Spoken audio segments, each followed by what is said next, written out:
so what is the real truth about fat, fatigue, and increased chronic illness? So it wasn't until I just decided to ditch the pharmacy profession completely and earn formal degrees in nutrition that I really learned what the truth is behind all of this, you know, and I just get so excited. And I just have to share this with everybody. I started my Facebook group. I talk about this stuff all the time, and I put together this webinar because, you know, it's really, really confusing on all of the diet information out there. And even as a nutritionist, it's confusing. You know, so when I finished my master's degree, I'm like, I still don't know enough, and I'm still confused. So I had to go on and get my doctorate, and then I'm a lot clearer about it now. I don't know everything, but you know, so now, you know, let me tell you a little bit about my journey. I think all of y'all know me. I'm Dr. Gail Clayton, and I'm a pharmacist and a certified nutrition specialist. And for years, I had I was overweight, and you know, even studying nutrition, I was still somewhat overweight, and I had chronic illnesses. I had, you know, bloating, fatigue, I had night sweats, I had indigestion, heartburn, food cravings, and all these crazy mood swings, and also depression. You know, I developed joint pain and all kind of crazy stuff. So I did what everybody does after they've like gone to so many doctors and looking for the answer. They go to Dr. Google, you know, so I'm like Googling, you know, why am I so sick and why am I tired? Why am I overweight? And so like early on, back in the 80s and early 90s, I fell into that low fat crave. And so I did what everybody did and started buying all those Snackwell cookies. And, you know, man, they were so yummy, but you can't just eat one. You know, they were so sweet. And I'm like, wow, these have no fat. These are great. And I would like eat the whole box of them, you know, but nobody told me. I had no idea that what they did is they took the fat out of these low fat, these like fat-free cookies, and they just plumped it full of sugar. And, you know, and of course they have to, because if you take the fat out, it just tastes like cardboard and nobody would buy it. But, you know, there was this war on fat back then, and I, you know, and it didn't work. I didn't, you know, I didn't get any slimmer. And not only that, that high fructose corn syrup that they were putting in these cookies actually blocks the signal to your brain that you're full. And so I was just constantly craving and just eating them like mad. Okay, so then, you know, I've done Weight Watchers, and, you know, I'm not knocking Weight Watchers.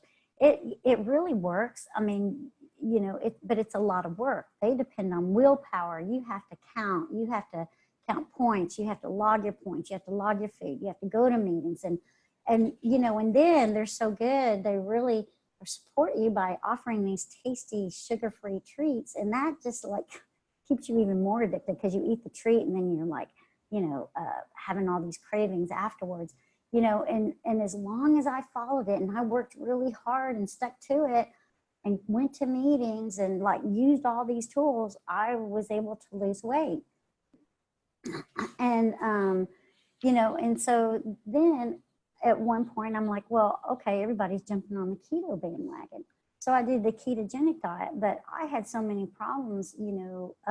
For one thing, I was including dairy, and little did I know that I had a dairy sensitivity at the time, and it was causing me all kinds of problems, and my electrolytes were off. I had that, what they call that keto flu, and it just, I didn't feel good. And as soon as I cut out the dairy and stopped keto, you know, a lot of my really bad symptoms had gone away. And so then, you know, so what I want to share is that even when I was, as a pharmacist and a nutritionist, I was really surprised at what I found out. You know, so basically these are the four main truths: that diets don't really work, you know, and calorie counting, weighing and measuring, that doesn't really work. The willpower doesn't work either. And fat and fatigue have the same root cause. And so what do you think that fat and fatigue root cause is? It's, well, if it's inflammation, and that's why you get fat and fatigued. You know, so if you have poor digestion and you're fatigued and overweight, or if you have any autoimmune disease or chronic illness, you're going to be inflamed. Just obesity in itself is a definition, can be a definition for inflammation. So, and chronic inflammation leads to advanced aging and a lot of chronic illnesses, and it destroys your digestive capacity, and you'll develop all kinds of strange allergies and food intolerances. And so, you know, even the doctors and the scientists know that inflammation is the root cause of all these illnesses and diseases, and even aging. So what's really at the root cause of all this inflammation? So since inflammation comes from a lot of sources, and since it comes from so many sources, we should address all of them to lower the body burden, right? You know, you can't just like do one thing. And so what we want to do to lose weight and fatigue is we want to decrease the body burden from all of the inflammation that comes from so many sources.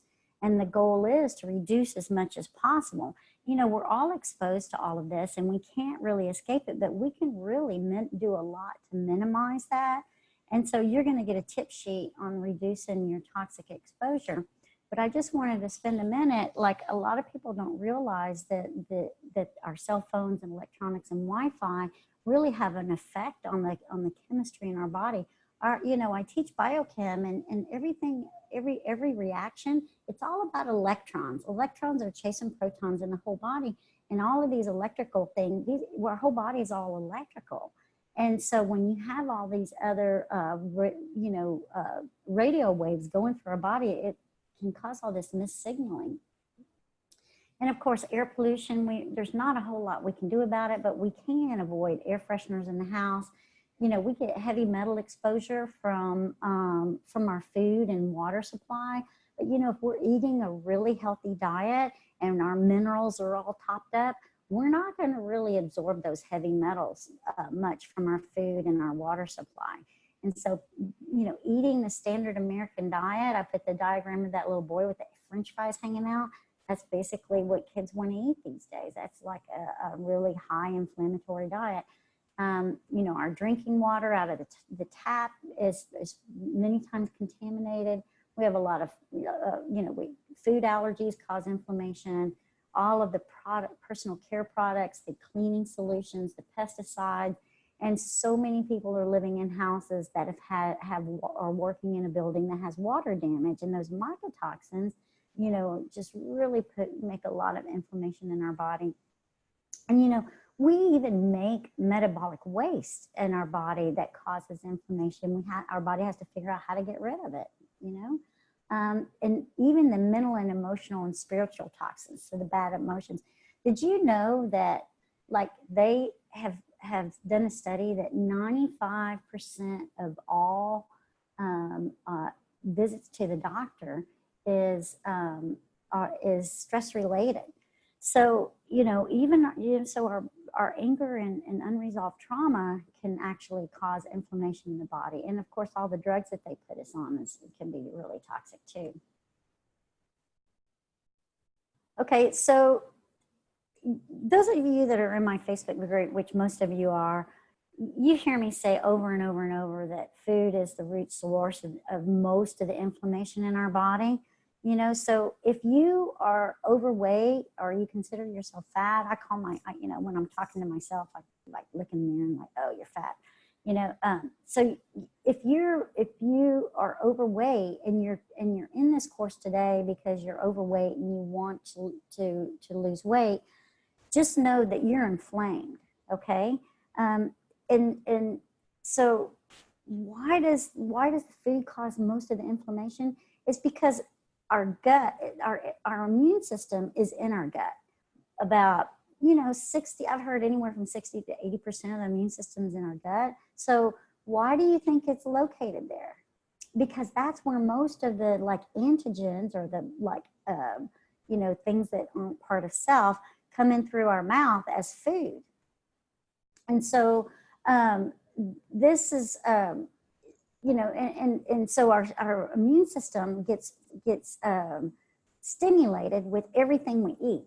So everything that comes in, it has to sample it, and it's going to decide if it's going to like let it come in and, you know, suppress the immune response, or if it's going to mount up immune response. Okay. So everything has to be determined by the immune system, whether it's a threat or if it's not. So if you have a lot of allergies and food sensitivities, then this system is impaired. And there's special steps that kind of go beyond this webinar that you're going to probably have to do to restore that. But, you know, overall, our immune system is supposed to recognize nutrients in our diet, and it's supposed to suppress it so that we can have oral tolerance for our food. Some people lose that oral tolerance, and it's really difficult to get that back. So this is another thing. All calories aren't the same. People say, well, bottom line, it's about the number of calories you eat, but it's really not. You know, and the reasons why diets don't work is because they restrict the food intake, and what your body really needs is more food. We can't sustain a lifestyle of constant weighing and measuring, and food is causing so much inflammation. Then how can I, you know, sustain myself and be healthy at the same time? So the answer is really and what I have really focused on is identifying the foods that are toxic. It's causing inflammation, and that's causing you to develop autoimmune diseases, okay? And we need to get these foods out of our diet. Your body's no longer going to be inflamed when you do, and the weight's just going to come off naturally without dieting. I can't tell you how many clients of mine, when I identified the foods that's causing inflammation and I take them out, you know, not only do I have an average symptom score reduction of almost 50%, and every client within about 3 months of work, 2 to 3 months of working with them. And not only that, these people that were so inflamed, they're like, oh, and by the way, I lost 12 pounds. And, you know, and I didn't put them on any kind of calorie counting or anything like that. So when you go to your doctor and ask, you know, about like fatigue and obesity, they really don't know what to do about it. Okay. They say, oh, lose weight, take a bunch of pills for your chronic illness. If you have depression, here's your Prozac. You know, if you're overweight, they're just like, just lose some weight. But they don't really have the guidance. They don't know how to guide you. They're not trained in nutrition. Most of them get like one course, a 3-hour intro to nutrition course. And even the registered dietitians are still taught by the ADA to use moderation, and they deal with obesity with willpower, okay? And they also advocate using artificial sweeteners, unhealthy processed snacks, and diabetics. And so, you know, and even in hospitals, the patients are served the most unhealthy foods. Some hospitals even have a McDonald's restaurant in it. The hospital I worked at in the Med Center in Houston, St. Luke's Hospital, on the ground floor, there's a McDonald's. And I guarantee you the line goes out the McDonald's door and down the hallway by the elevators. And it's sad. You walk in and you smell it.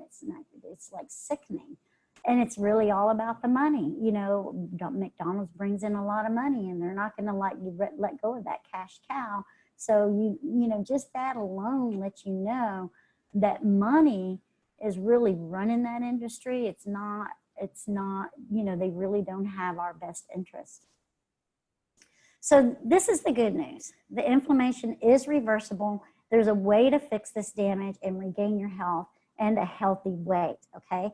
There's no calorie counting, there's no weighing and measuring, no weekly meetings to attend, and no doctor visits, okay? Got that? Okay, and I'm going to show you what we're going to do. And by the end, you're going to know how to eat healthy for life. Okay, so this is the approach that I take. We're going to follow functional medicine principles to regain your health, stamina, and achieve a normal weight. Okay, and functional medicine, I think most of y'all know what it is, but I'm just going to like repeat this, that it's the root cause approach to illness.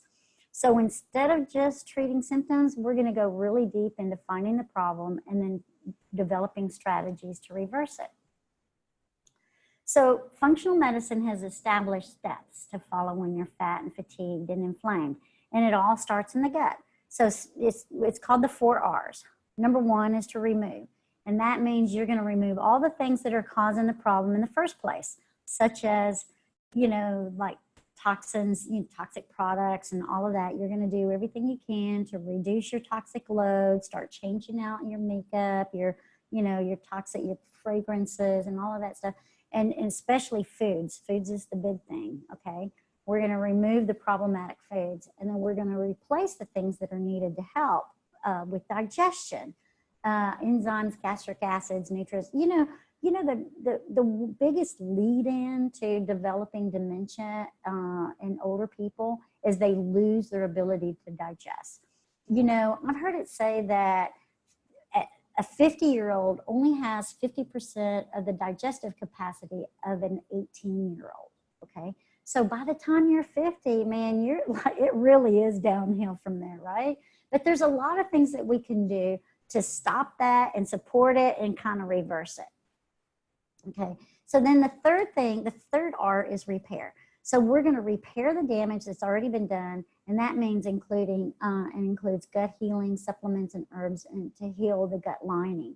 And then re-inoculate, and that's putting the good bacteria back in the gut, includes fermented foods, probiotics, and the good bacteria does a lot of work for us. It's a big part of digestion. They help digest a lot of our food, and they even make certain nutrients and vitamins that's really beneficial and needed for our body. We actually have about 6 pounds, 5 or 6 pounds of bacteria living in our whole digestive system. Is that amazing? Okay, so I have a bunch of strategies for reducing toxic load. I really don't want to spend a lot of time on it because I really want to focus on the food. I have a handout that I'm going to give you, but I'm just going to mention that, I put these in the order of importance.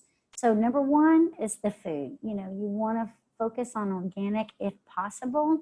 I know that organic can be expensive, so I have a handout that's called the Dirty Dozen and the Clean 15, where you want to avoid the foods on that Dirty Dozen list and eat the clean 15 for wiser choices.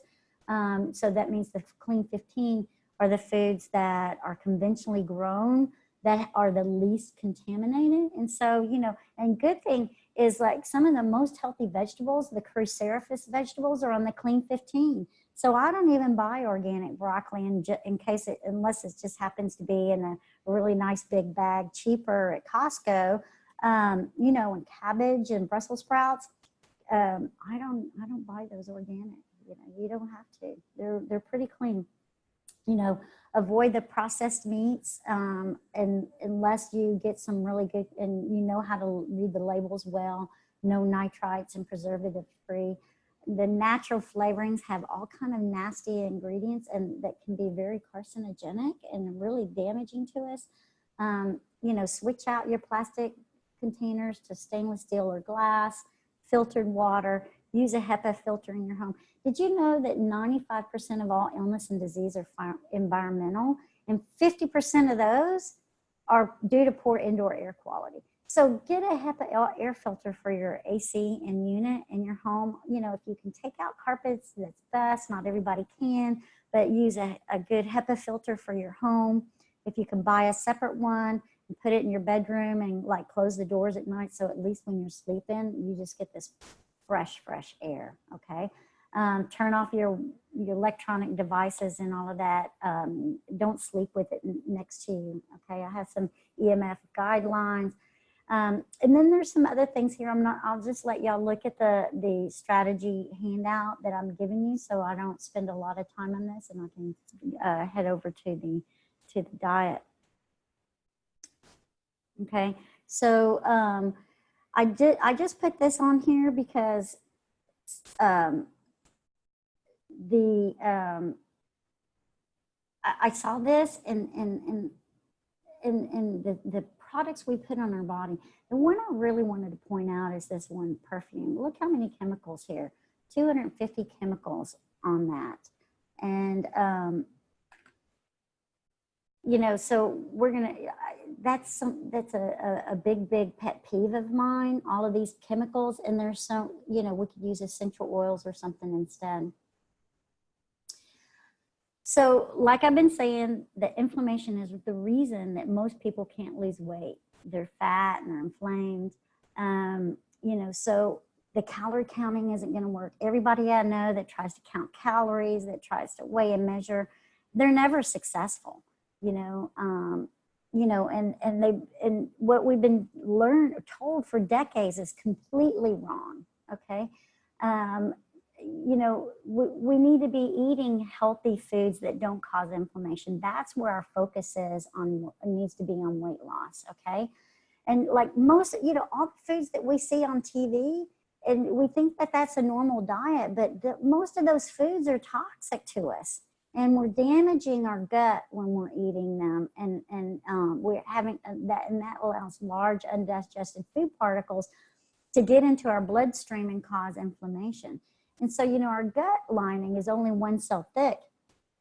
It's damaged very, very easily by these toxins in our food. And by eating this horrible diet that we're accustomed to, you know, we're going to set ourselves up for what we call leaky gut.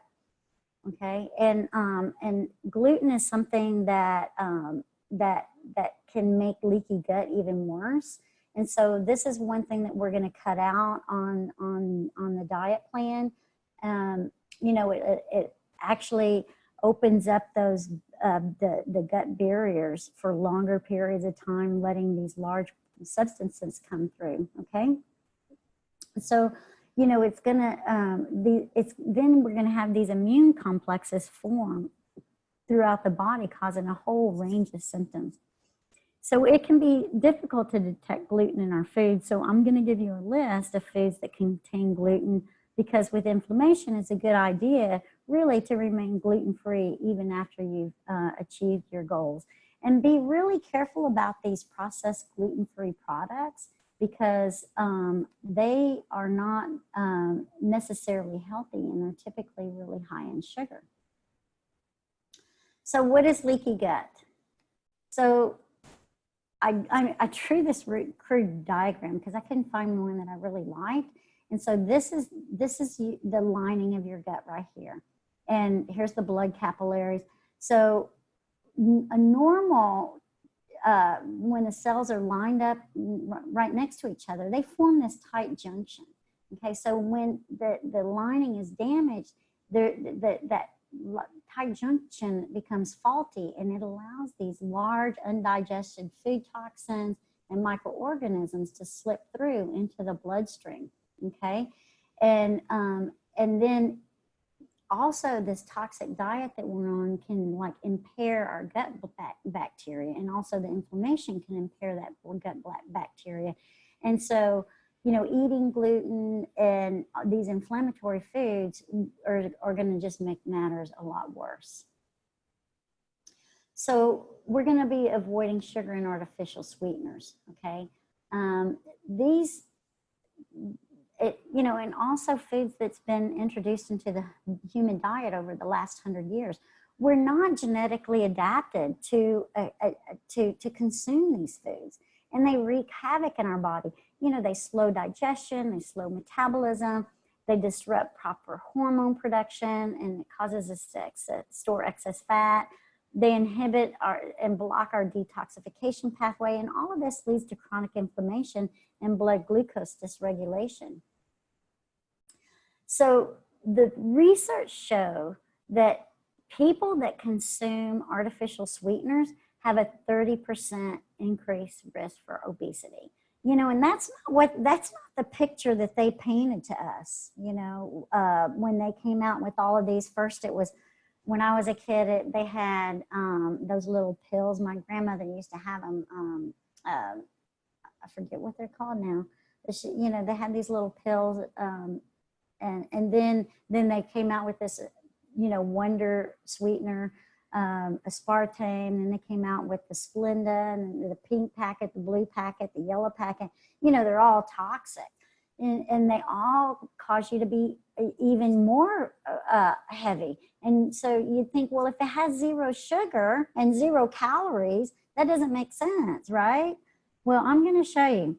So because these sweeteners are 400 times sweeter than sugar, you ingest it, your brain, you know, it freaks out. It's like, oh no, sugar's coming in. I have to respond very quickly and release insulin. So it's like releasing a massive dose of insulin to take care of all this blood glucose, because we can have blood glucose go too high.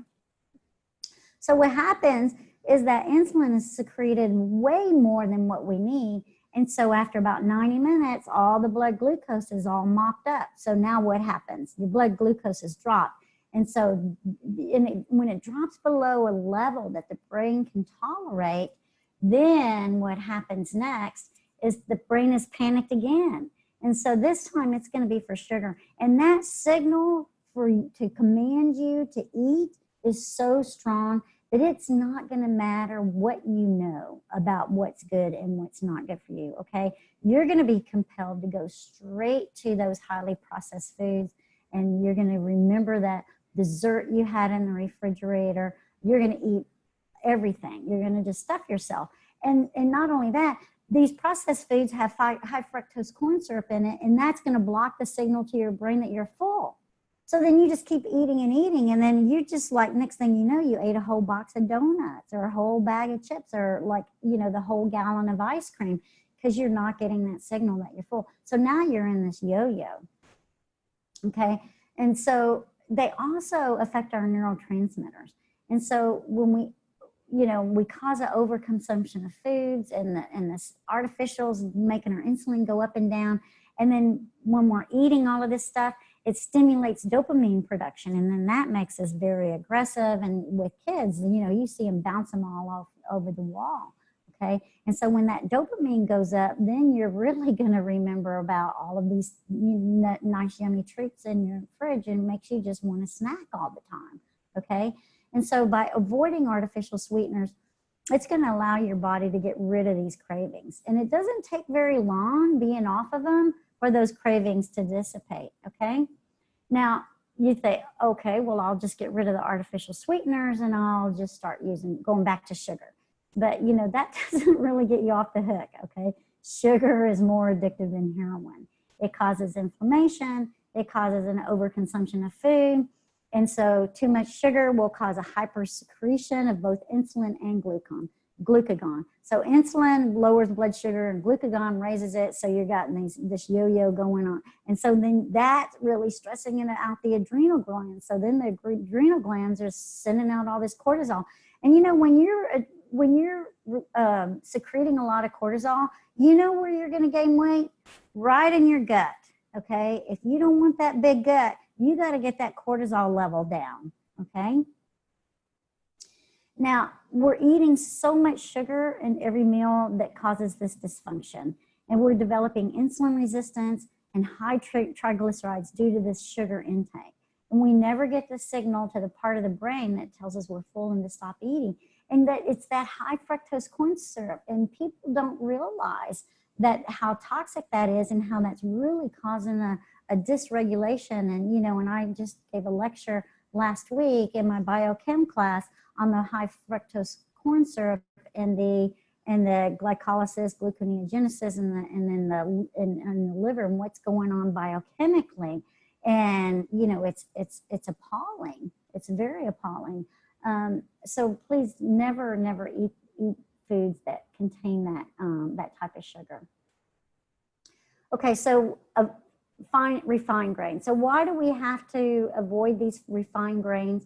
These will spike blood sugar levels, okay? They also lack the B vitamins that were needed for detoxification. I have a list of them here. I have a list of them in your handout too. But we're gonna, you know, you're not gonna be deprived of carbohydrates. This isn't keto. We're gonna be like having some good starchy vegetables like sweet potatoes. So you're gonna feel very satisfied, because we want to make sure you have enough fat, protein, and carbohydrates in a good balance so that you have good control over your satiety. Okay, so why cut out dairy? Okay, so there's a protein in dairy. It's called casein. And so when it gets into the body, it gets converted to casomorphine, okay? And then that binds to the opioid receptors, and our whole GI tract is lined with those opioid receptors, and it slows the movement of food. So if anybody that has constipation, the first thing I'm like, cut out the dairy, because it's like morphine. When a mom is breastfeeding their baby, the baby will like breastfeed, and the next thing you know, they get that like funny smile on their face and they're just conking out sleeping. So it's because their body's converting it into morphine. They're like getting high when they're like nursing on their mom. Anyway, so we're going to cut out the dairy because of that. Okay. Because if your intestines aren't moving out and you don't have a transit time of less than 24 hours or less, you're going to have these toxins hanging out for a long period of time. Okay. And so cheeses, if you like cheese, just remember that it contains histamine, okay? Because we have to ferment it, and a lot of fermented foods has histamine, and which can increase inflammation in the gut as well. Now, finally, I see a lot of these food supplement things have whey in it. Now, whey stimulates insulin secretion, and insulin is inflammatory. So basically what we want to do is we really want to stabilize our glucose and not have insulin and glucose going up and down, because that's causing cravings and that's causing inflammation. Okay, so, you probably knew this was coming. We're going to avoid alcohol at least the first 3 weeks, guys. Okay, it's not forever. There's, you can probably add in some red wine or some other non-inflammatory alcohol once you get to once you've kind of gone through some gut healing and stuff, okay? But this will, it can damage the ability to absorb and utilize nutrients, and it's converted right to glucose, okay? And it really burns up our B vitamins, especially B1. Yes, so we're going to avoid alcohol at least at first. And then there's a lot of oils that are very inflammatory. These are the ones that we're going to avoid on the diet. And, I have a list of oils that you can have. Basically, the oils that you're going to have is going to be coconut oil, avocado oil, and after a while, like a good oil that you could add in later after the elimination phases would be ghee. But all of these oils, and you'll have a handout with all of that, we're going to avoid. Now, the natural flavorings, preservatives, artificial colors, there's over 2,500 food additives that has been added. They either enhance the flavor, increase shelf life, or used in processing and packaging. And most of them are just like downright toxic, and they're dangerous, and and carcinogenic too, especially all of the dyes. And so, and they hide them under the name natural flavoring. So when you see natural flavoring, that's a big hint. Don't buy it. Okay. So now, processed meats. I love sausage, just as much as everybody else. I like my bacon and I like my sausage. And trust me, you're going to get some bacon on this diet, but I'm going to show you which ones don't cause the inflammation. So the casings of these sausage have dyes in them, and they're full of nitrites. Okay, and the coloring can have serious health consequence, even cancer, and really is toxic to all of our organ systems. And so, it's linked to thyroid, stomach, and even brain cancer. Drinking unfiltered tap water. The Environmental Working Group has this link to, where you can enter your zip code to see how dirty your water supply is in the city. So, last time I did that, I'm in Houston, and they had the top 100 cities, and where you rank. out of 100, we were 95. Okay, so that just tells you, like, you know, and you look at all the contaminants. So, you know, that's when I started having water delivered. But, you know, you can at least get, you know, if you have a good filter on your refrigerator, that's good. You can just get a something to attach to your faucet that filters, which will filter out most everything. If you can afford it, a whole house reverse osmosis filter is probably the best you can get. Okay, so I want to talk about these advanced glycated end products. You know, these are created by some of our cooking methods, and these are some of the most inflammatory products our body can make, okay? And any of my clients that come to me that have a neurodegenerative disease, I'm like, absolutely, hands down, you can't consume these advanced glycated end products, and you have to be very careful on how you cook your foods, okay? So what are they? Okay, so when your blood glucose is high, it will attach to a protein in your body. It can attach to a protein, an amino acid, or a fat. And these proteins have all kind of functions. You know, it might be part of an enzyme or being taken to be used somewhere else. But once the sugar attaches, it's called glycation, then it's useless. And so now you've got this big old complex, and your body's got to do something with it. And so guess what? The immune system, it's the immune system's job to get rid of all this crap that's floating around that's not supposed to be there. So it's like mounting an immune response and calling all its friends. It's calling in the eosinophils, the basophils, and the cytokines, and they're all going to work, munching down on it. And when they do, that creates these oxidative bursts, boom, boom, boom, and it just causes all this other damage. So, you know, I just wanted to teach you about this because this is a really huge part of inflammation. So some foods just contain these AGEs. I call them AGEs, advanced glycated end products. And some foods, we create them by the way we cook, okay? And so these are even more inflammatory than trans fats. And they have a negative effect on every cell in the body and make you age faster. So it's really important to eat these foods. These are the foods that are low in AGEs. Basically, your carbohydrate-rich foods, that vegetable fruits, rice, gluten-free oats. These foods contain relatively few AGEs, even after you cook them, okay? Now, as far as meats, lamb is lower than the other meats. And then foods that have a high moisture index are lower, and also fish. Now, these are the foods that are high in AGEs. The conventional meats that are high in fat and protein, grilled meats, solid fats, and hot cocoa made from dehydrated concentrate contain a lot of AGEs, okay? And all of these processed foods, because they're milled from refined flours, and the starches cause a rapid rise in glucose, promoting the formation of AGEs in the body. Now, these are the cooking styles low in AGE. So you basically want to use shorter cooking times, boiling, poaching, stewing, steaming.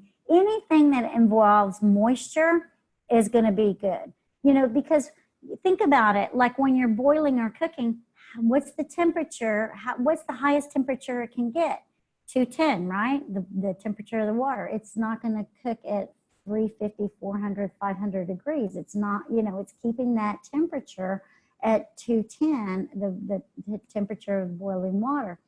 And you can even, you know, like add acidic ingredients, lemon juice, vinegar, and you can marinate your meat in vinegar and spices and all of this stuff, and all these spices. That can help lower AGE formation. Now I'm from Texas, and we like our throw down on the barbecue grill, you know, on the weekends. And I'm not saying that you could never do that. I just want you to be mindful and maybe use some of these marinades and spices and stuff and don't eat that brown charred end part. That's like the worst part of the meat you can eat. And don't do it on a regular basis. And if you have a neurodegenerative disease, I'd be saying, no, you can't do it at all. Okay, so all of these, you know, this dry heat, grilling, broiling, roasting, searing, frying, those are very high temperatures. They're going to create a lot of AGEs, especially with meats. Okay, so autoimmune diseases are highly related to food sensitivities. So if you've already developed an autoimmune disease and your body's making antibodies against your own tissue, like you might have Hashimoto's, psoriasis, Crohn's, lupus, or, you know, MS, or anything, or even if you just have chronic inflammation or some type of mood disorder, you have chronic fatigue, fibromyalgia, this diet will help lower the overall inflammation by eliminating the foods that's associated with autoimmunity and inflammation. So this is the autoimmune paleo diet, and that I'm going to refer to it as AIP. It's been shown to quickly put autoimmunity into remission for many people.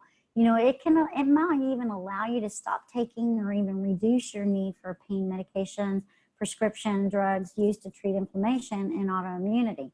So not only does it work well for autoimmune disease, it also helps people with high blood pressure, IBS, IBD, thyroid, skin rashes, eczema, depression, anxiety, brain-based disorders, you know, Alzheimer's, Parkinson's, diabetes, all of these chronic health problems, because, you know, inflammation is the root cause of everything. If you lower inflammation in the body 80%, what do you think is going to happen with all of the symptoms associated? These are all basically symptoms: depression, anxiety, high blood pressure, IBS. All of these are symptoms of the underlying inflammation, in which food is 80% of the time the biggest root cause, okay? So these are some great benefits. You're going to have a lot more energy, better cognitive function. You're just going to feel better, less stress, increased libido, better sleep. And, you know, nothing but wonderful things are going to happen. And so one of the reasons why this diet is so effective is because it helps to repair leaky gut. So this is my approach, you know, with leaky gut. You know, in my thought, and that's a functional medicine thought, is when you remove the foods associated with inflammation and autoimmune disease, it's going to allow your gut and your body to heal. So once the gut is healed, then the inflammatory products in the gut are contained and they're no longer circulating in the body. That's what contributes to the inflammation and autoimmune process. Because, you know, now these inflammatory things, they're like stuck in there, and they're not, we got those tight junctions back, okay? And the big bonus is it's not even based on calorie content. So you can eat whenever you feel hungry. You know, you're not going to count calories, you're not going to weigh and measure, you're not going to have to keep points, and best of all, you're not going to go hungry, okay? So the food in this diet plan is really high in nutrient density and fiber, and that's going to support the elimination of toxins through the detox pathways and boost the intestinal flora and diversity in the gut, okay? You're going to be including fermented foods, and that also helps to bind toxins and restore normal gut flora. And you're going to eat regularly, no fasting allowed. We're going to talk about intermittent fasting later on, but you can't really do that up front, okay? And I'll tell you why in a minute. You know, it's going to help stabilize your blood glucose levels, and you shouldn't experience hunger on this diet, you know, but you might miss some of your comfort foods, but don't worry, I'm going to give you a lot of tasty snack alternatives. I have my whole counter here. I'm getting ready to show you in a minute. Okay, very, very important. The first 3 weeks of the diet, really follow it to the T. I mean, you really don't want to cheat at all, okay? I have a grocery list as a handout for you to, like, you know, check off and take with you to go shopping. That after 3 to 4 weeks, then we'll talk more about food reintroduction later, but you can start reintroducing these foods one at a time. And so then that way, you know, that's the gold standard for figuring out what foods are causing inflammation. There's testing, the newer tests available are really a lot better than what we used to have, but still the gold standard is food reintroduction. You know, eliminate, and then after 3 weeks or 4 weeks, you can add one in back in a time. And if that food is like causing symptoms, then you leave it out for a much longer period of time. Okay, so there's also, some of you might have really bad bacteria, yeast overgrowth, and you really might need to work with me or a trained dietitian or nutritionist to, that has expertise in the low FODMAP diet that can help you like take it to another level. Now, these are some tips. You want to make sure you're drinking enough water and teas. Now, the amount of water you need to drink is, it kind of can vary depending on your level of activity, but it's basically about half of your body weight in ounces of fluid daily. And so for an average weight person, it's about 2 to 3 liters. You're gonna eat 5 to 7 servings of vegetables daily. So a serving is 1 cup raw or 1/2 cooked, okay? No more than 2 low in sugar fruits every day. A little bit of fermented foods every day can really help support intestinal flora, okay? And so the key is you're gonna have enough of the starchy fat vegetables and the fat and protein with each meal so that you will stay satisfied and help prevent food cravings. Okay, so here's the foods that we're gonna be including. So meat and fish, the low mercury and hormone-free antibiotic meats, preferably grass-fed, but you know, Costco has some really great organic meats now, and it's pretty inexpensive. They don't really have the grass-fed, but dang, that grass-fed is kind of expensive. If you can afford that, you know, then great. Now, we're going to include most of the organic vegetables. You know, you want to eat from the rainbow. You know, all of those colors are really, really important. You want to like have different colored vegetables, but we're going to avoid the nightshades because that's related to autoimmunity and inflammation, which are tomatoes, eggplants, peppers, and potatoes. Sweet potatoes and butternut squash is going to be our mainstay starchy vegetable that's going to help provide you with enough carbohydrates to make you feel satisfied. 2 servings of low glycemic fruits every day. You can have coconut products, fermented foods, herbs and teas. A little bit of honey and maple syrup is going to be okay. Gelatin and bone broths. I have a list of vinegars, and I use, you can use arrowroot or tapioca starch, like in your soups to thicken it up, or as grain substitutes, and even those brown shirataki noodles if you prefer. Now, of course, I already talked about eliminating sugar, and I have a list of sugar things that you have to cut out, and all of the nightshades, and be very careful about spices, because the spices are typically made from peppers and you know, paprika and hot sauces that are nightshades. You know, after a while, I added that nightshades back in. I don't have any autoimmune disease, and I didn't react to any of them. So I'm like really, really thankful that I can have nightshades. But if you have an autoimmune disease, you're gonna wanna like keep the nightshades out and not reintroduce those, okay? Nuts and seeds, you know, those will be eliminated just at first. You know, those will be able to be reintroduced.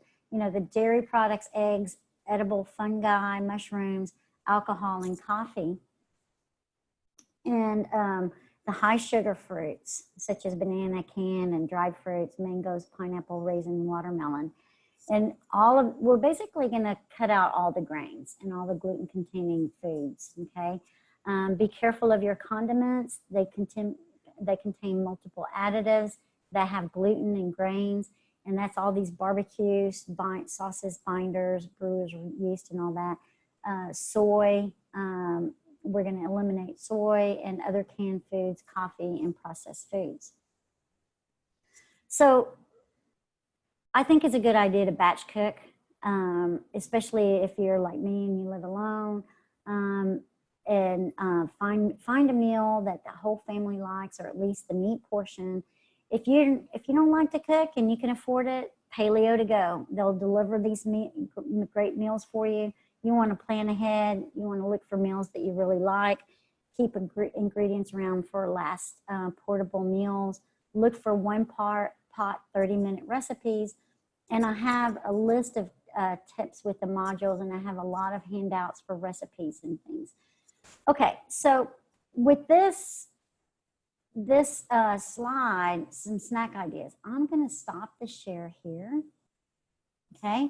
And I am going to show you, I'm going to turn you around and invite you in my kitchen over here. Okay.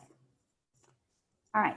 So these are some snacks that I use. So when I'm wanting some carbohydrates, maybe I feel like I just didn't really get enough. Sometimes I just cook a sweet potato and maybe put some coconut oil and cinnamon on it. That's a great snack. Cut up a cucumber for a great snack. And I like crunchy, salty stuff. So I have these plantain chips. So if you like corn chips and crunchy stuff, make sure you read the label and make sure it has coconut. It's made from coconut oil. And then cassava chips are a pretty good substitute for potato chips. And as long as they have coconut oil. And then these Dane coconut chips, they're kind of sweet. I'm not into the sweet chips. And you can also get sweet potato chips cooked in coconut oil. I'm not a big fan of the sweet potato chips, but I, so I didn't buy them because I'm not really a fan of it. Kombucha is a great snack and it's a fermented food. You don't have to drink a whole lot of it. Just a little bit of it would be good. And this coconut manna, this is something that I like to get and put on my sweet potato. It's a little bit sweet. And this brand of, let's see, this Epic is really great for snacks. They have all the different kinds. They have venison, bison. They have these jerky treats, and that's great to kind of carry with you. There's some seaweed snacks here, and make sure that it doesn't have soy sauce in it. And then this vegan mayo. I like to make a really great dill sauce with lemon juice. I'm going to give you that recipe. And I can use it on salads. I put it on my fish or just kind of on chicken or whatever I want. A good nut substitute is this tiger nut. You can use that like instead of like peanut butter. I bought this on Amazon. Just eat a regular avocado. Sometimes I just cut an avocado and snack on that. And then olives. I got these at Whole Foods yesterday. And make sure that you read the label, that it doesn't have all that sugar and spices added and no pimentos in it. Those make for a really great snack. Sardines. This is a pretty portable, not everybody likes sardines. I like sardines. I actually like to open up a can of sardine and put in and kind of mix it in with my salads. And then I made this yesterday. I made some avocado. I didn't really mix it up very well, but this is kind of an avocado dip, and I can use that with my plantain chips. And then I like to use this coconut milk.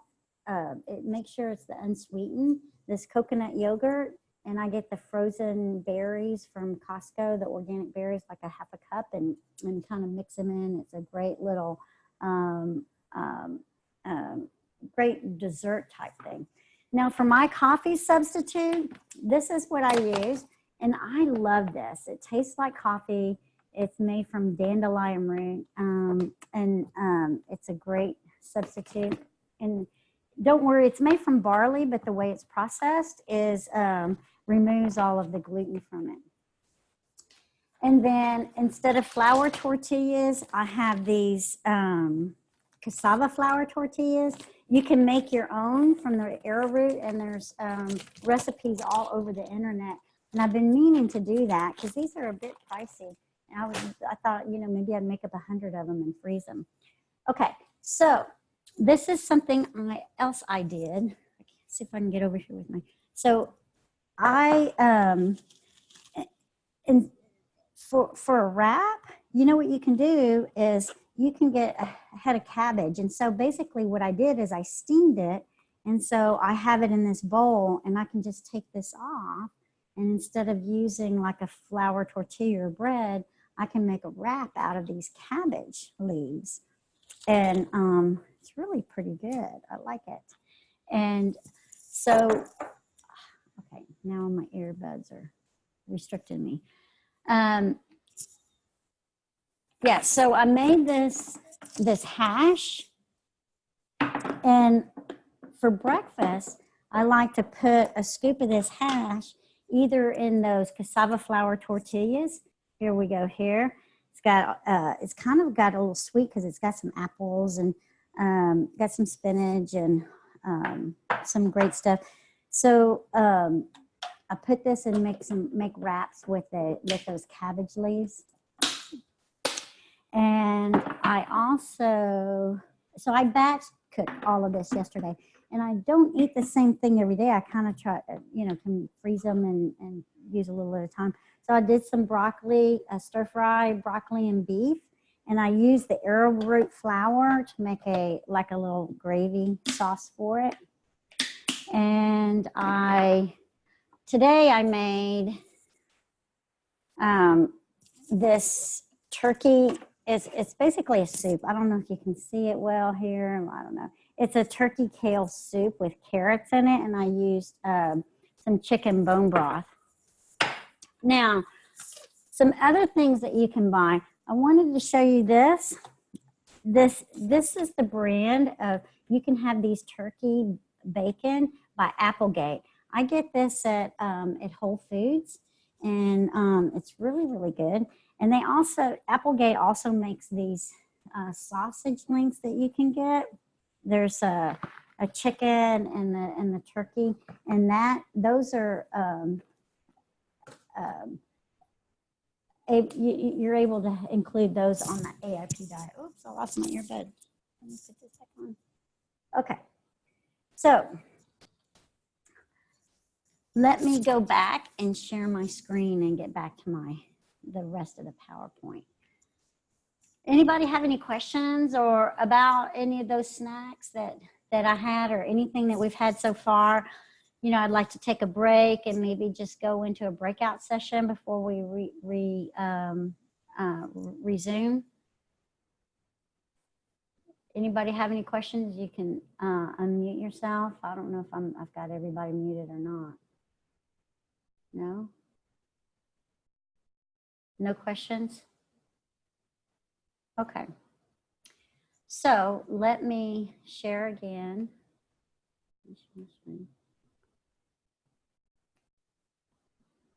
Okay. So let's get back. So this is like a list of all the snacks that you can have.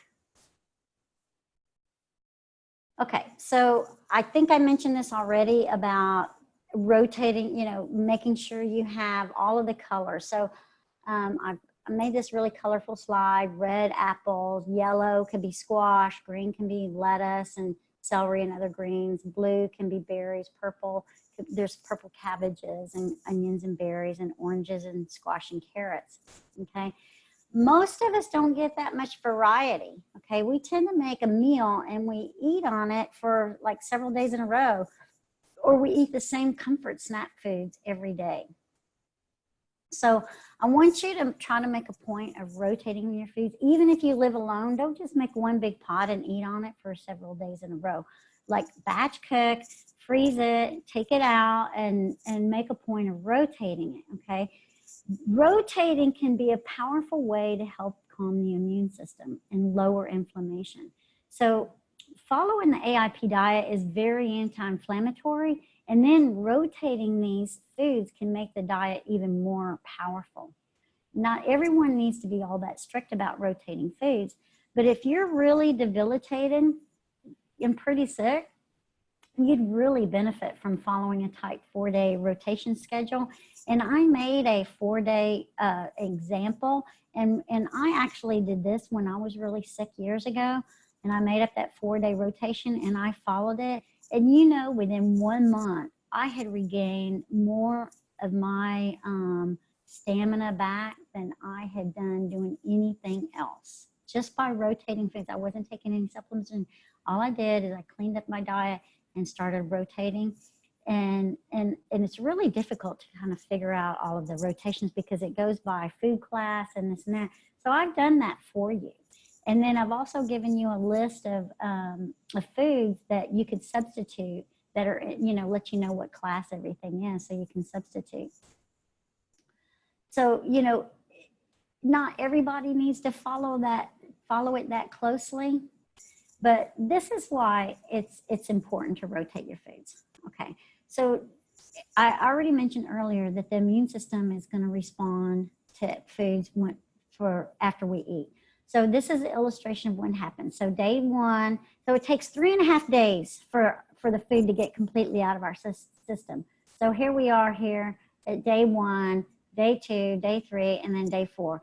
And so when you're chronically inflamed, that this threshold of like the immune system going way out there and causing a massive immune reaction, that's going to be much lower. Okay. So when you rotate foods every 4 days, it prevents crossing over that threshold and causing symptoms such as inflammation and autoimmunity and GI distress. So this is what happens when we eat the same food every day. The food's not cleared from the body in 3.5 days. You go up and then day two, you're eating it again. Day three, you're eating again. And you may cross over this threshold, okay? And some people lose tolerance to foods because of this inflammation. They have a much lower threshold than a typical person would have.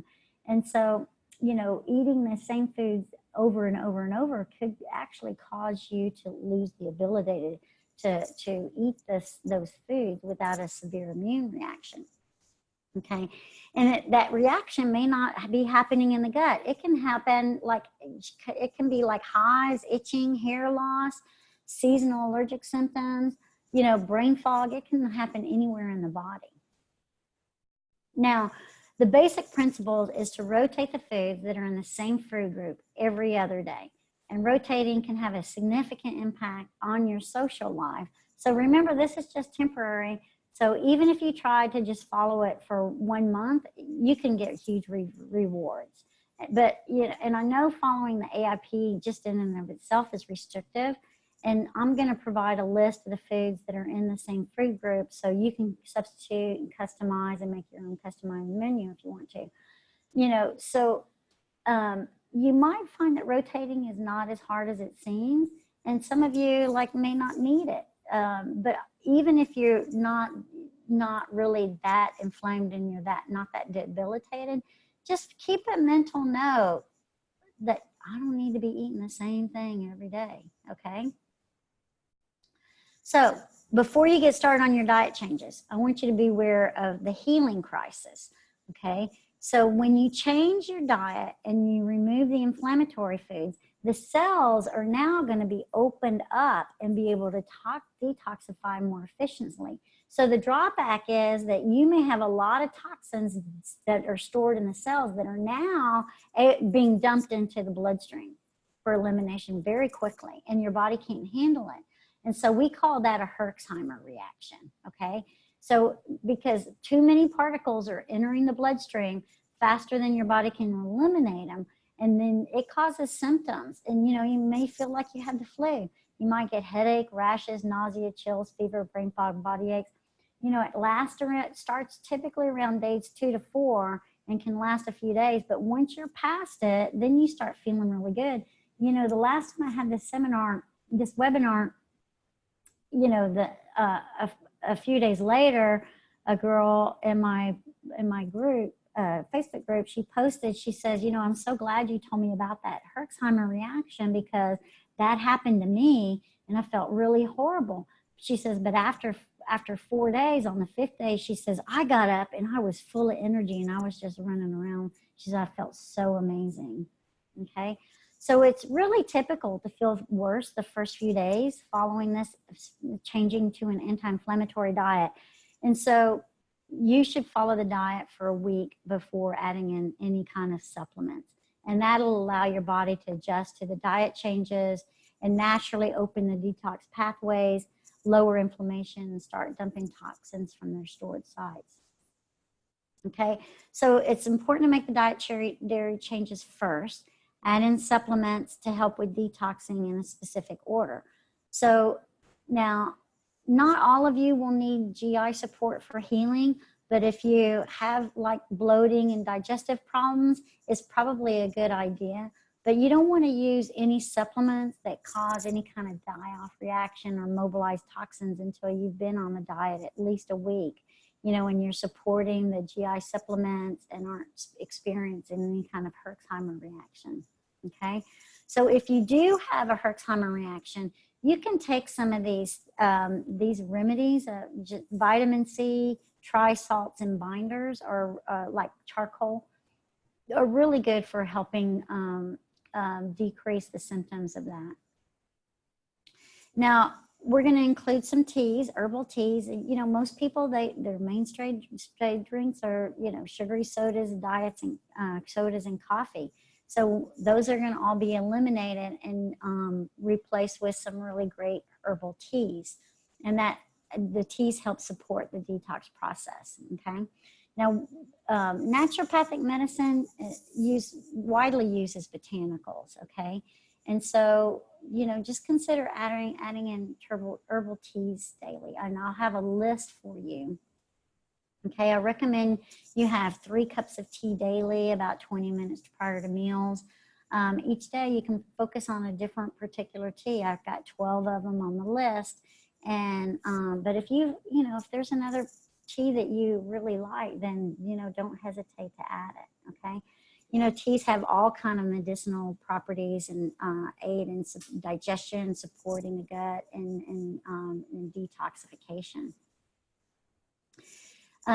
You know, you don't have to drink them as hot teas. You know, I like to put 2 tea bags in a water bottle and just kind of carry it with me for the day. And, you know, so that's a good way to get your tea in your daily diet, okay? So the first step is, you know, follow the AIP diet for 1 week before adding any gut repair supplements. It's important to remove those foods that are contributing to inflammation and encouraging the growth of unwanted bad bacteria and yeast before adding in any supplements, okay? Changing the diet first is going to allow the detox pathways to open up, and so we can eliminate all of the toxins that are contributing to inflammation in the stool and in our urine, okay? And so then that first week is going to allow your body to adjust to the change in detox, okay? And so remember, if you have any symptoms, vitamin C, trisalts, and binders such as charcoal can help. Step 2 is to replace. So if you have been, you know, if you also have a lot of digestive symptoms, bloating, you know, all kind of GI disturbance, constipation, diarrhea, all of that, then you know, you want to do some type of gut repair.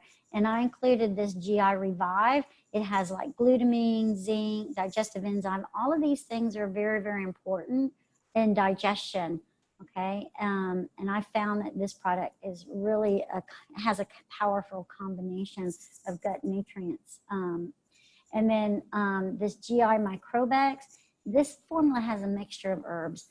You know, we can use this to help kill off the bad bacteria and yeast and parasites. And because we want to remove the bad bacteria, and then we'll be replacing it with good ones. So the step 3 is repair.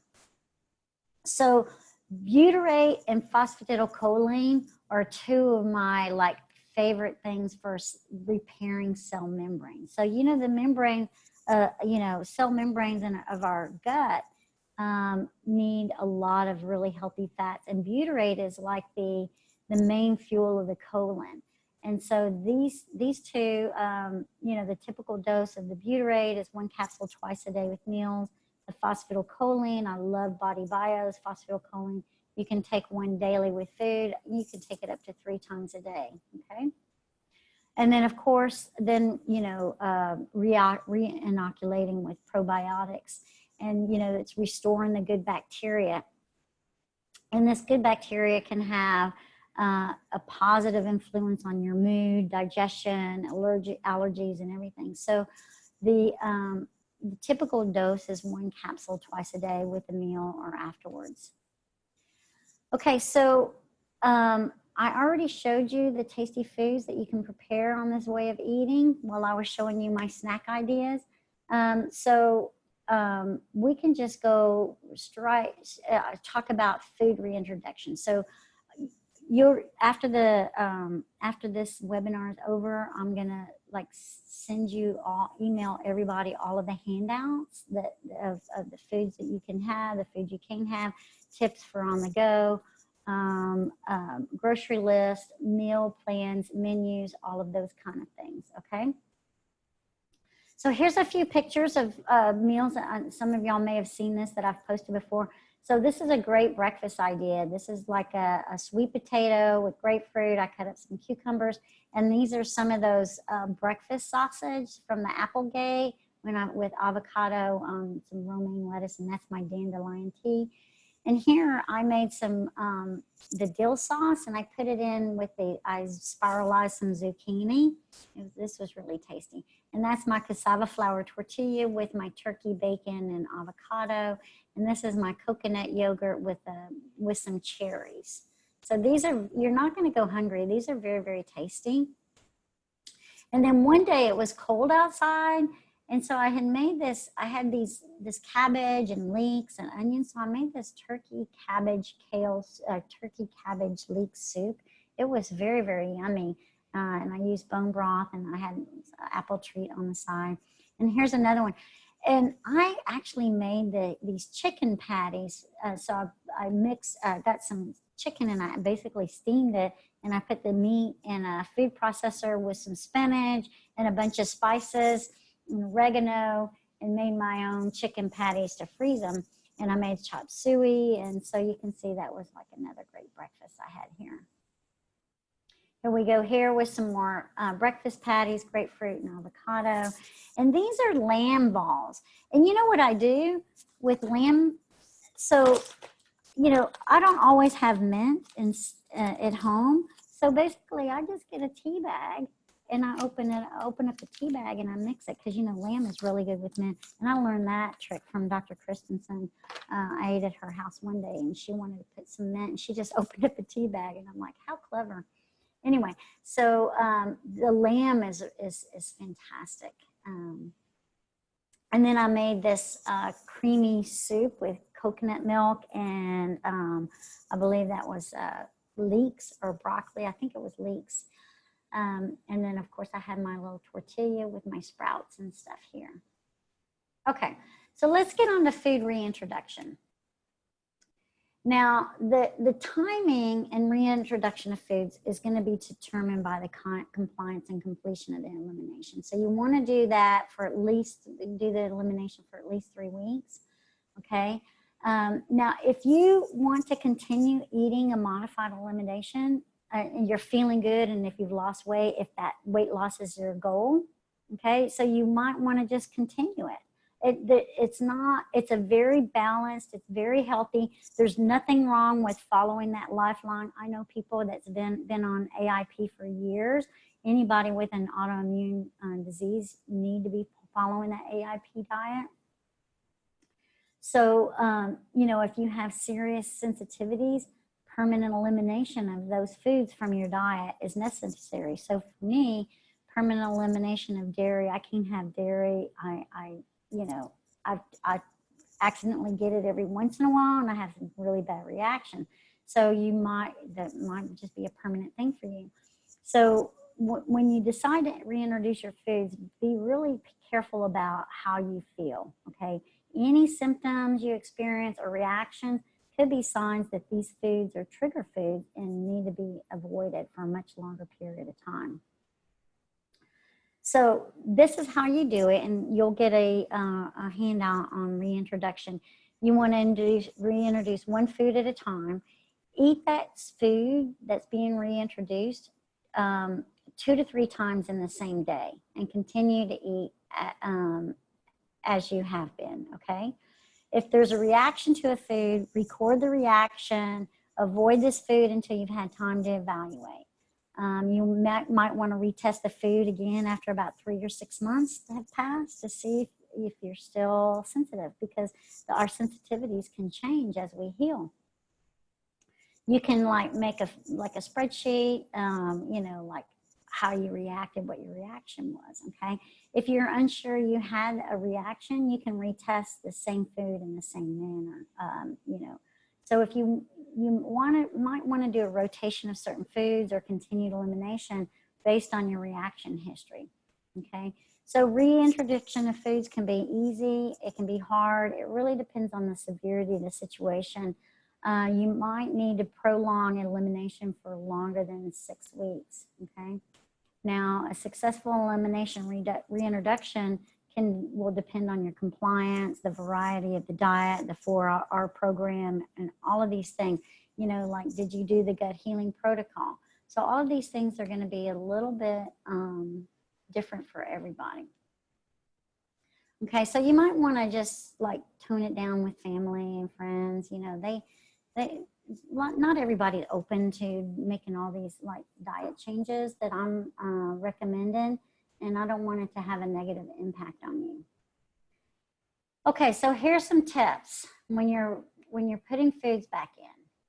So if you're vegetarian or vegan, you want to focus on adding back in the high protein foods first. Oh, and another thing, there is a vegetarian or vegan option in the menu plan, and I have special instructions on those. We have to do a little bit of modification to make sure that they get enough protein. Okay, so you want to choose the food that you feel that you're least likely to have a reaction to, okay? Introduce only one food at a time, and you want to eat small amounts of it throughout the day for 1 day. Stop, you know, if you start noticing symptoms when you're reintroducing the food, then stop, okay? And keep that food out. You want to monitor symptoms for 3 days after adding a new food, okay? Now, if you think that a food is going to cause a reaction, hold those off till last. Choose the foods that you miss the most. You know, the food that I added back in was coffee. That was my first one. I'm like, y'all can have all the rest. I want my coffee back. And thank God, I just like, it, I didn't have a reaction to it. So if you have a reaction to a food, just make sure that after you remove it, your symptoms completely resolve before you try challenging another food. Challenge different foods in a group separately. So like, for instance, if two foods are in the same food group, like, you know, if you're re-challenging some nightshades, you know, like challenge the eggplant separate from the tomato and separate from the pepper, okay? AIP, people that have autoimmune disease, please don't, you know, you might want to ask me, but I don't think that you should add in the nightshades. Okay, so test a tolerance approach. So you want to make sure you're testing in sufficient quantity to induce a reaction that confirms or denies intolerance, or that provokes a symptom. So that's really the clearest and most efficient means of getting the best information, okay? It may take 6 to 8 weeks to complete that re-challenge using this approach, you know, but you can always re-challenge things later. Now, you want to avoid challenging on days that you have a social event or eating out plans. You know, that can, you might confuse the interpretation of the results, and avoid the challenging on days that you have stressful events happening, okay? So here's some more tips. Add seeds before nuts.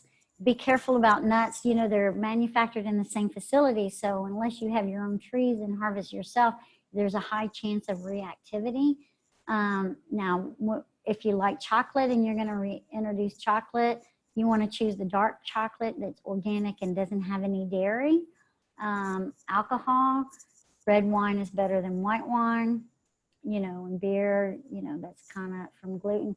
There is some beer that's made from sorghum, you know, so I guess at some point, you know, you want to have more variety. If you're a beer drinker, you might want to look into that.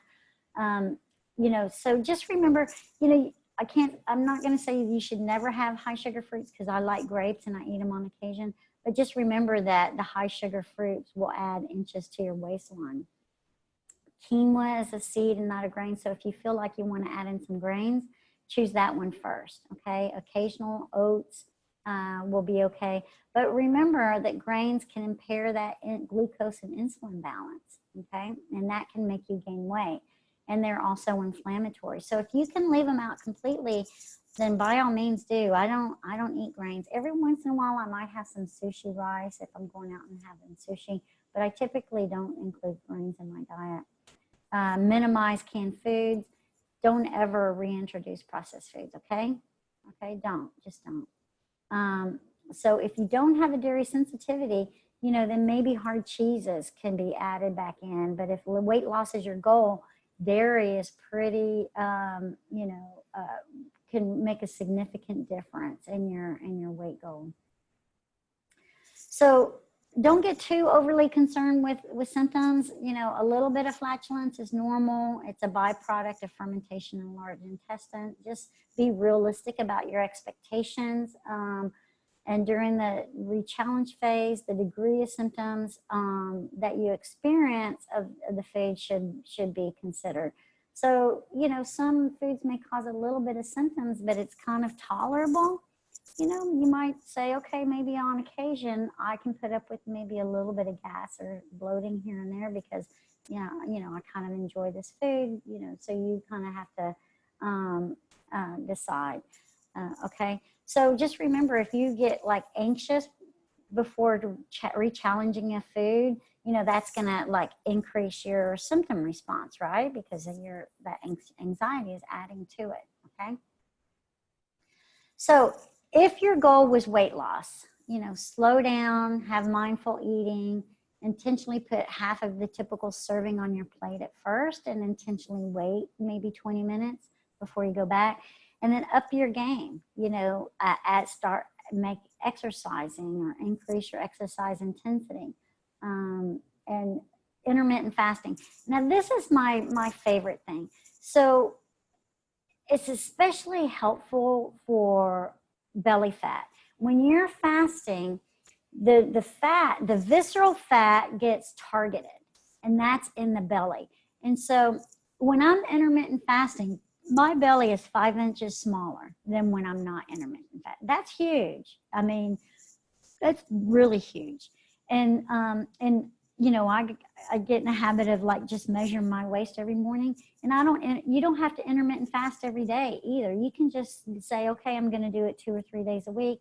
So what you want to do is keep your food within an 8-hour window. And for me, I like to try a 6-hour window, at least 3 or 4 days a week, and then 2 or 3 days a week I do an 8-hour window. But then, you know, if I have a special occasion or I'm going out to eat with a friend or I might be out late, you know, it's okay. I can like take one day off and not follow it for one day. You don't have to do it every day, but it can really enhance your weight loss and really slim down your waist size. Okay. Make sure, try to drink water before your meals. Maybe you could find a buddy on the same path and compare notes.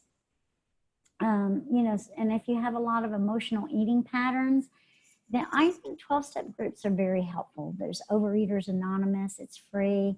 You know, if you have some trauma in your past that's kind of blocking some, you know, causing you to overeat, underlying trauma, maybe seek out some help for that. Okay. So if your goal was to decrease inflammation, just minimize the foods that you're adding back in, okay? Stay free of the nightshades. And one thing on the nightshades, don't ever, ever, ever eat kidney beans, okay? They can, you know, the legumes have something called apahemagglutinin, and that stimulates the autoimmune pathway. And the bean that has the highest, I mean, 10, 20, 100 times higher than all the others is red kidney beans. So please do not eat the red kidney beans ever if you have an autoimmune disease, okay? If your goal is to decrease inflammation, don't add in the grains, period. Okay, minimize your red meat, focus on fish, chicken, and turkey. Also like lamb, you know, and I like to use different kinds of meats. And consider the lectins. You know, a lot of foods have high lectin content, and there's a way to lower the lectin content: soaking, sprouting, pressure cooking. You know, I said, see next slide. I think I got rid of the next slide, but because it was already too long. You know, you can consider some Zoomer panels for food sensitivities. These are the newest and more accurate sensitivity panels. So here we are here. These are all the Zoomer testing that are available. They're fantastic. It basically tests the different peptides, and you can talk to me if you're interested. People with autoimmune disease, I really recommend these testing. And then the FIT test is something new, and it measures the IgG4, but also the C3A. You know, the C3A is in combination with IgG4, because the IgG4 isn't always really correlated with inflammation, but that C3A is a very specific marker. So if you've got an elevation of IgG4 plus the C3A, the C3A is that measure of inflammation. So it's not just the foods that are activating an immune response, it's the foods that are related to the inflammation. So this is a very new test that, you know, that I've just signed up for, and it's not all of that expensive. I kind of have to look at the price, but that would be a good test. So people that have autoimmune disease, I really like to see them do these kinds of testings before adding foods back in. And so that is the end of our presentation. So I'm going to open it up. Let's have some discussion. If y'all want to unmute yourself, tell me what you thought. Do you have any questions? Do you think this is doable for you? Everybody's muted at this point. If anybody wants to unmute.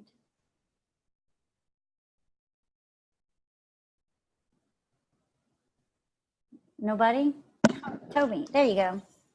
I have a question for you. You said something about tannins, and I couldn't hear what you said about it with the kidney beans. Oh, it's called apahemagglutinin. It's APG, or is it AHG? AHG. Okay, so they're it's part of the legume family. Okay, they're in the legumes, and the one that has the highest content is red kidney beans. Okay, so you really want to avoid red kidney beans because that stimulates the autoimmune pathway. Okay, so I think red kidney beans really should be avoided by everybody.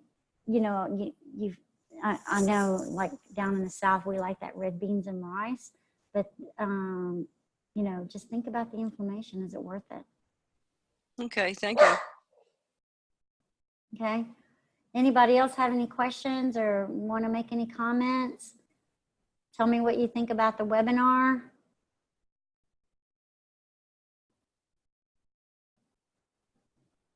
Okay, nobody? Okay, so thank you guys for joining me tonight. I'm going to end the meeting. Y'all have a good night. Good night. Good night. Good night. Anita, you have something to say? No, just good night. I had it on mute because I was trying to. Oh, you did? Yeah. Okay. All right. Good night. Night. Night.